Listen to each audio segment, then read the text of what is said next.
558 DZXL. Sa inyo na ang mga nagliliyab, nagbabag at nag-aalab na mga kaganapan sa kasulok-sulukan ng Kalakang Maynila sa loob ng ating bansa at saan mang dako ng mundo. Naglalagablab! Katatampukan ng mga pampihirang kaganapan na bumabandera sa mga police blotters, mga kulay dugong pangyayari na nakakagimbang at mga nakakatawag pansing eksena na tiyak na pag-uusapan. Naglalagablab! At narito na ang naglalagablab na mga balita sa DZXL 558 RMN. Tuloy sa mga balita ngayong Miyerkules ng umaga. Mandaluyong tayo muna. Kalaboso yung isang bading yung kanyang syota matapos mahuli sa aktong hubot-hubad. Kailangan ko ba sabihin to? Ay may ginagawa ho sa loob ng comfort room. Yan. Ang suspect ay may suspect, parang gumawa ng krimen. Krimen talaga. Krimen talaga. Nakilala yung mga suspect. Sina Benjamin, 32. Private Benjamin. Call center agent at taga-barangay Hagdan Bato. Sa naturang lungsod, Mandaluyong. At si Brian, 27 anyos, service crew ng Tipas, Taguig City. Hindi ko alam kung sino sa kanila ang bading. Nagsasagawa ho noon ng routine roving patrol ang gwardyang si Johnny Morales. Nang mapadaan ho siya sa tapat ng CR na nasa basement ng isang mall. Shangri-La Mall. Nandun yan Kung saan napansin niya na parang may taong lumadaing. Kung sa sakit ba o sa sarap.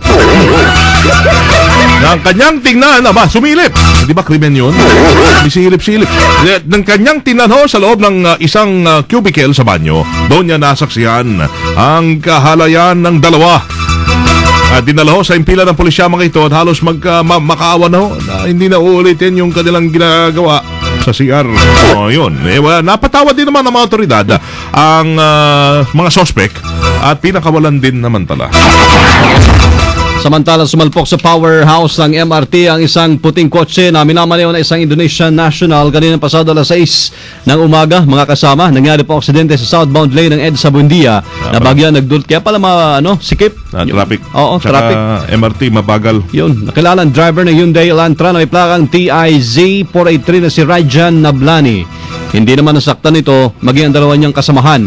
Sa pahayag ng biktima, galing siya ng Buendia at pakanan na EDSA na mawalan siya ng preno. Pero bate po sa mga nakasaksi, mabilis ang takbo ng kotse na nagresulta ng pagkawasak ng bakod ng powerhouse ng MRT. Nandun yata yung generator nila at lahat. Pagkatumbaho na isang generator set din. Nayupi ang sakyan ng biktima sa lakas ng pagkakasalpok. Sa investigasyon ng MMDA, lumalabas na amoy alak ang foreigner ng mangyari ang aksidente. Ngayon ho'y nahatak na ng mga tao ng MMDA ang sasakyan. Kalookan naman. Nalamog. Sa bugbog ang katawan ng isang bading na naman. Matapos gulpihin ng lalaking hinipuan nito sa kamarin kagabi. Iba naman to doon sa kanina sa CR. Ito, baka hindi type. Baka wala nakilala yung bading. Hindi nalagay kung suspect Bading na si Rolando. Macho-macho pa kala. Rolando Verdugo. Verduso pala. Verduso. Rolando Verduso, 19 anyos, habang nakilala ang suspect na si William Morales. Baka pinanching bag siya parang Eric Morales. Napawang residente ng nasabing lugar. Nakaupo ng suspect sa isang tindahan. Nang lapitan ba naman ng biktima, saka dinakmaho yung manoy ni Morales. Dahil sa galit, pinagsasapak ko ng suspect ang bading sa mukha at katawan nito. Tumakas yung suspect matapos ang pambubugbog habang sinugod naman sa ospital ang biktima. Sa ngayon ay may manhunt operation ang ginagawa laban sa suspect. Meron ka ba? Segments na daw. Segments DZXL Bulat Palaro.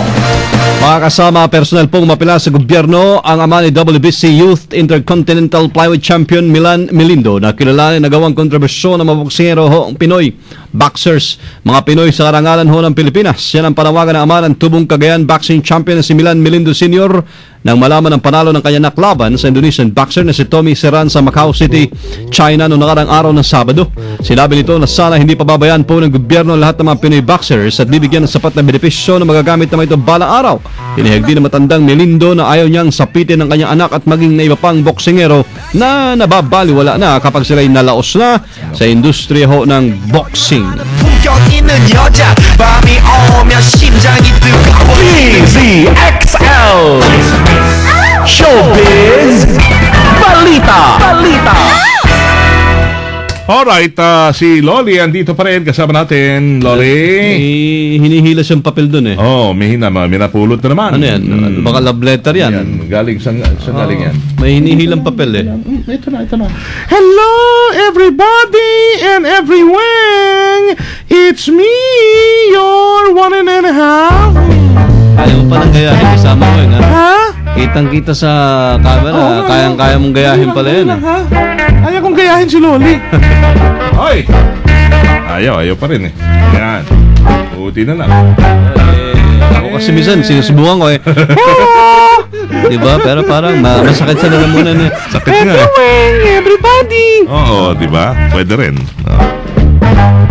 May sulat na naman si Loli daw. Loli, ano yan? Yung hinihila niya kanina. May sulat na naman ako rito.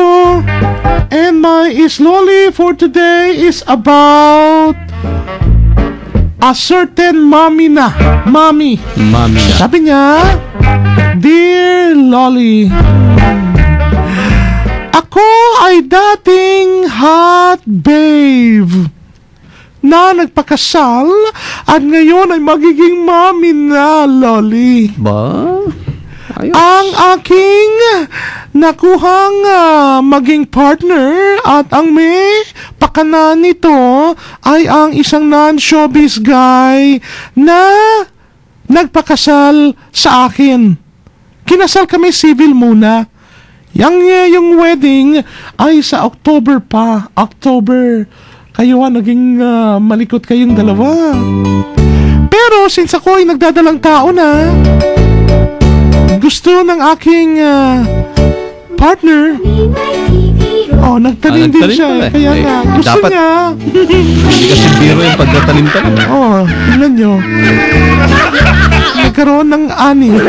Tamang dilig at alaga, magbubunga yan ng Kaya prutas. nga, nadiligan at inalagaan. Ang resulta, eto na, buntis na siya.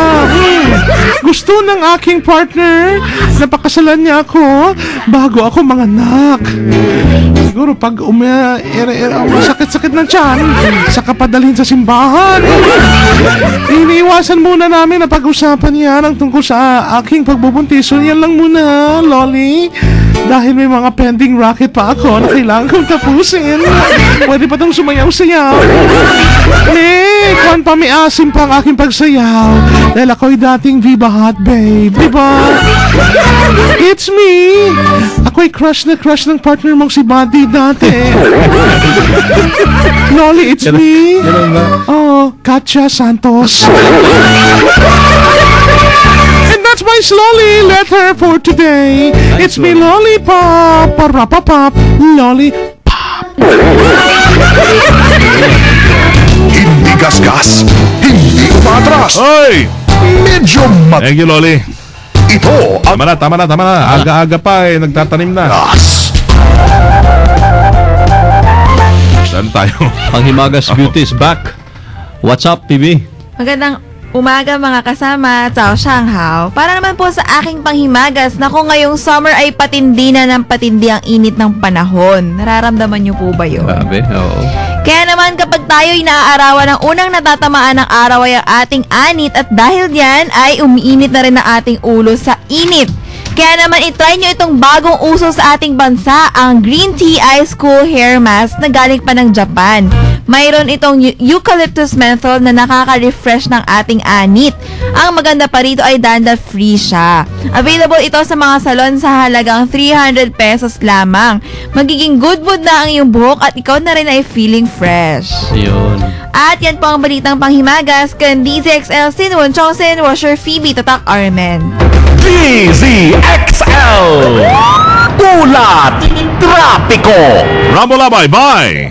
Baya kasamang Weng at Buddy, ang kahabaan nitong kamuning sa EDSA ay panayad, hindi katulad ng mga nakalipas na araw ay usad pagong, pero sa ngayon ay tuloy-tuloy yung usad ng mga sasakyan mula sa EDSA Kamuning hanggang sa makarating sa POAA. Pagkalapas ito ay tuloy-tuloy na ang usad ng mga sasakyan at bahagyang babagal sa Boni Avenue hanggang Guadalupe. Sa kabilang linya, patungo naman sa bahagi ng monumento sa Caloocan ay tuloy-tuloy ang usad ng mga sasakyan, bahagyang bumabagal pagdating sa Mega Q-Mart.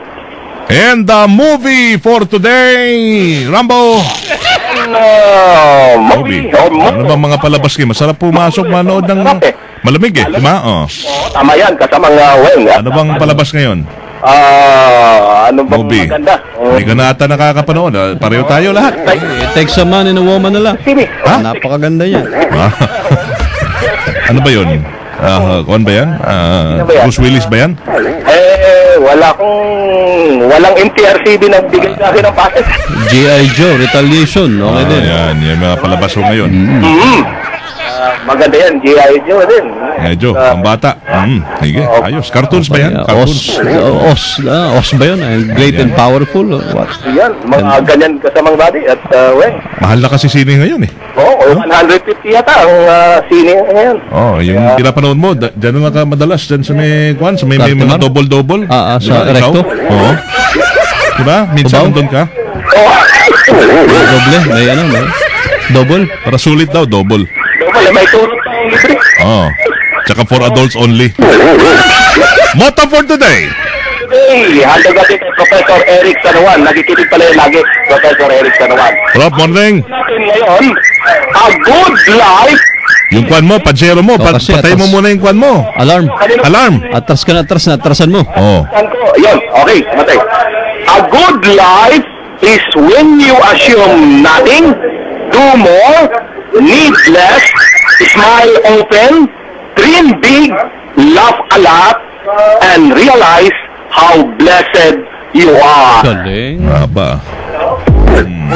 Tagalogs, bye. Sa Tagalog, kasamang Buddy and Weng, ang magandang buhay ay kung wala kang inaasahan, gumawa ng mas marami, kailangan ng mas kaunti, dalasan ang pagngiti, mangarap ng malaki, dalasan ang pagtawa, at mapagtanto mo kung gaano ka pinagpapala. Yun. Ayos ah. Mga nagbago buhay nila dyan sa loob ah. Sige, ayos yan. Nabindisyonan.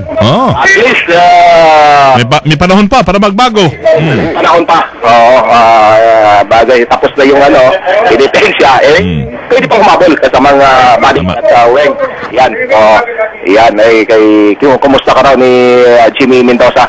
Jimmy. Oo. Kamusta? Kabait kayo. Kabait. Nababawasan na yung mga nagsisimba. Magsimba naman kayo. Dinig tayo sa buong mundo. Sige. Dinig. Saka si Kaka Dani Santos. Dinig sa buong mundo yan. Yan.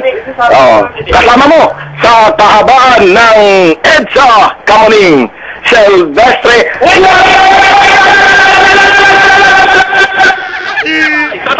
Amen. May... 10 minutes yung segment dito. Dali lang. Ito, Boss Jean Sithar, good morning. Ito yung panawagan. 50 pangarap para sa isang laban. Yan, labasan na ho ng galing sa Alaksan FR National Camp Final. 50 aspiring basketball players na pinili mismo ng basketball legends na sina Barrientos, Codinera, Patrimonio, Magsanok, Lastimosa at Paras ang maglalaban-laban upang maituloy ang kanilang pangarap na maging basketball player. Ito na ang 100% tagisan ng sipag, determinasyon at pagpupursige. Sagot nila ho ang sipag. Sagot naman ng Alaksan FR, ang aray. For more details, bisitahin ang website www.facebook.com/alaksanfastrelease. Dire-diretso mga naglalagablab ho ng mga balitang tatak-arabe na inyong napakinggan dito lamang sa DZXL 558. po umaga mga kasama ng Miyerkules at 10 na Abril 2013. Kasama nyo sa serbisyo publiko from the city of Zambo, Elizares Primo Hermano, Weng de la From Peña. the province of Occidental Mindoro, mabuhay. Ako si Bobby Obera. Kami ho ay Tatak RMN. Naglalagablab na mga balita. Sumayin niyo ang 15 minutong kalipunan ng mga pinakahuling kaganapan sa Kalakang, Maynila, sa ating bansa at saan mang dako ng mundo. Naglalagablab! Dito lamang sa Unang Pihit, DZXL 558.